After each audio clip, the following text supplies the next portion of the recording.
Hello friends, Angelo here. In this video, we're going to talk about the Grindr Curse. And we're going to connect this to what we talked about in our last video about the false self.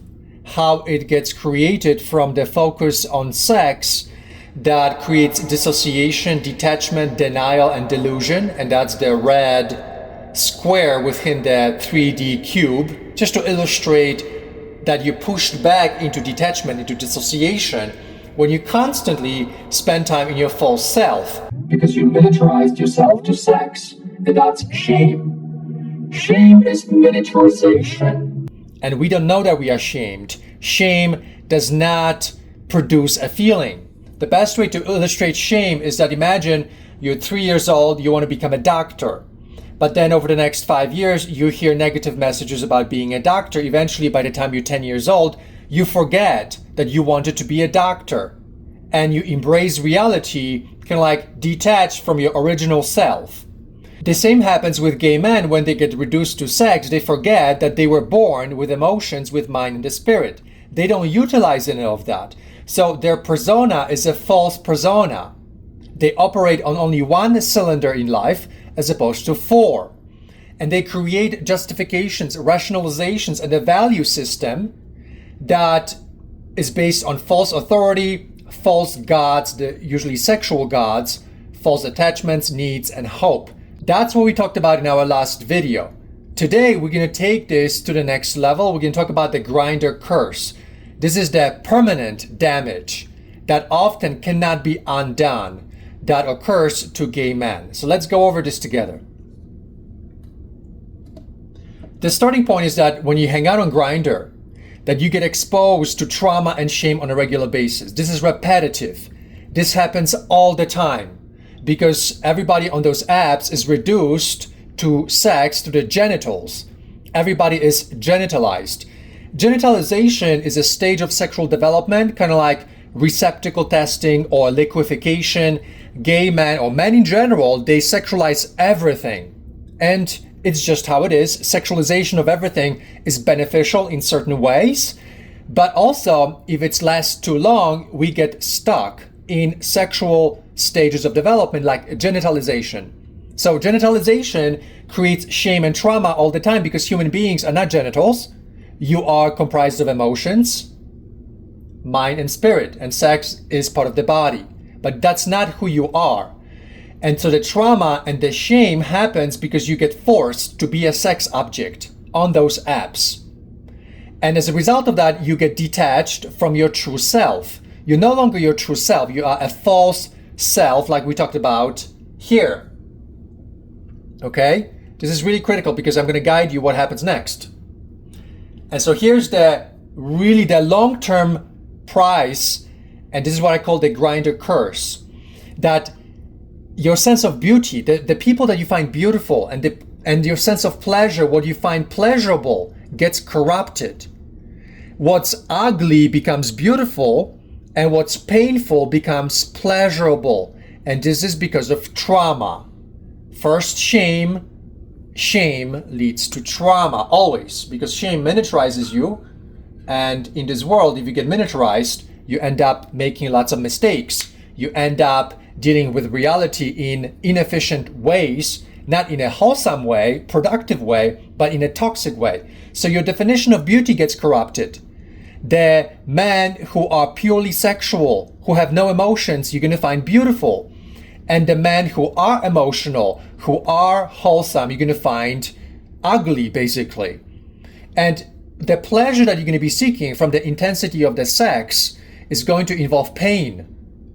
You're not going to have a pure experience of true pleasure, because true pleasure is not as intense as the pleasure that comes from the false self, because this includes anger. So I should mention here, there's a lot of anger. Why is there anger? Because of the trauma and the shame. If you are just a sex object, you're not getting your needs met. So you're always angry. You're blaming others. You sometimes blame yourself. You stew in this anger, and this anger requires that it's acted out. And the way it's going to be acted out is through pleasure or pleasure-seeking sensations or sensation-seeking. And this pleasure is going to have to be super volatile, super intense, because otherwise this anger is not let out. And in order for this pleasure to happen, you have to have a different sense of beauty. So that's how narcissistic men and men with big dicks who are completely just fully sexualized, they lead with their genitals, you're going to find them beautiful. And this is also why most gay men seek big penises and volatile sex, because of this anger that's inside everybody. So you don't feel the shame, but you're going to feel the anger. Some of it you're going to feel, some of it might be internalized, unconscious anger. Kind of like, imagine someone punched you when you were 15 years old and you fell on the grass from a sidewalk. You still remember that. You cannot forget about that. So this trauma that's happening on Grindr all the time, you can't just forget about it. Now, your biological organism, which is your body, your whole system, will detach from this anger. So you might have some detachment from feeling this anger as a protective mechanism. And this is how you're going to lose your connection to your true self. You're going to be identifying yourself with anger. That true self will be buried underneath lots of this anger, trauma, and shame. Why do I call this the Grindr curse? Because your beauty definition, kind of like you go to a museum and you look at Rembrandt, Monet, Van Gogh, and you're going to look at those paintings and you're going to say, oh, that's not really beautiful. You can't relate to that. But then you're going to see something disgusting and it's going to take your attention. You're going to be, wow, that's beautiful. And your pleasure definition will include the corrupted definition of beauty. And this will happen on its own. You're not going to have to ask for this to happen. It will happen on its own. If you notice that some people that have been on Grindr for 5 years, that they cannot meet people outside of Grindr anymore because they're conditioned into this toxic self and their definition of beauty and pleasure are corrupted. And if they meet loving men outside of Grindr, not only they don't know how to interact with them, but they can't find pleasure and sense of beauty with them because these were corrupted. And the only thing that's happening, and this is the long-term Grindr curse, is that you're going to be spending time in toxic environments, toxic contexts with toxic people because they will arouse you. You will be attracted to them and not anybody else.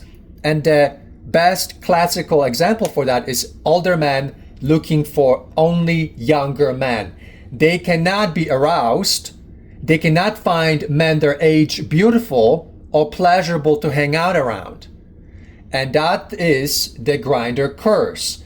It forces you to have attraction towards ugly people that are toxic, that give you the ability to act out your anger. And if somebody loving comes across your life, you don't feel pleasure, you don't find them beautiful, and you reject them. And this is why there will be this cycle that will just go in perpetuity until you catch it.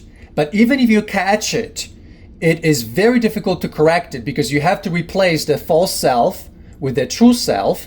You have to deal with the anger and you have to redefine what's pleasurable and what's beautiful and then meet people in a wholesome way. And let me ask you, how can you make that happen? We don't live in a world where you can meet authentically beautiful and people with whom you can have gentle pleasure. That world simply no longer exists in today's 24/7 toxicity that's all around us in 2024. So how are you going to heal from all of this? You can't. And this is the Grindr curse. Just like the older guys that are looking for the younger men, often they will never correct that. Their attraction, their arousal, their erections require toxic pleasure and toxic beauty. They cannot be aroused or attracted to men that are loving, that are kind, that are offering a gentle experience of pleasure. That is not enough for those men. Just like the older guys don't want somebody their own age, they are often repulsed by someone who's aging, yet they themselves are at that age. They have the wrinkles, yet they reject other people with wrinkles. Can you see how toxic that is? So if you're wondering why all these guys stay on Grindr forever, because they are paying the price for the false self that's been going on for years, and they have been cursed. You can't have relationships with people on Grindr. So this is not Grindr specifically. This is Growler, this is Scruff, this is Tinder. All of those apps reduce everybody to sex, justify it, create euphemistic terms to rationalize it, and euphemisms are simply cute words to describe toxic situations. And people fall for it. Their defenses are down, and as years pass by, they are attracted to ugly beauty and painful pleasures. And that is what prevents them from having loving relationships for the rest of their lives, because this cannot be corrected easily. To correct this, we're talking super intense psychological purification methods, taking responsibility for the original pain that is caused by shame and trauma, and often years of therapy, and complete shutdown of Grindr, hookup apps, and all of those situations. And you tell me how many gay men can produce that? They can't. So everyone gets sucked into this kind of toxic world forever, and they are cursed forever, and they will never have a chance for normal relationships for the rest of their lives, because we have a somatic internalization of trauma and shame, and it's so ingrained that that person stands no chance of correction. So guys, my message here is take responsibility for your pain.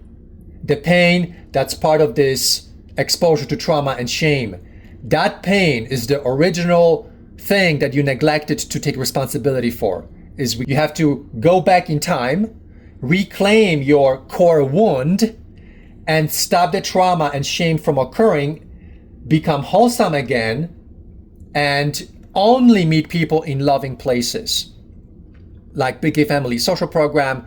Maybe you can luck out, find some kind of church community or Buddhist center or meditation center, something like that, that protects you from re-exposure to toxic people from toxic contexts. So I hope you found this informative. Please guys, take it very seriously, because life is short. If you are 50 years old and you're still on Grindr, I don't know what to tell you. You've made some poor choices, and the price to pay is significant. It's like you're drinking lead and aluminium poison and getting early dementia. This is the equivalency of what you're doing to yourself. So stop it, and instead join us at the Big Gay Family Social Program. To do that, visit biggayfamily.com. Okay, my friends, signing off. I'll see you in the next video. Take care.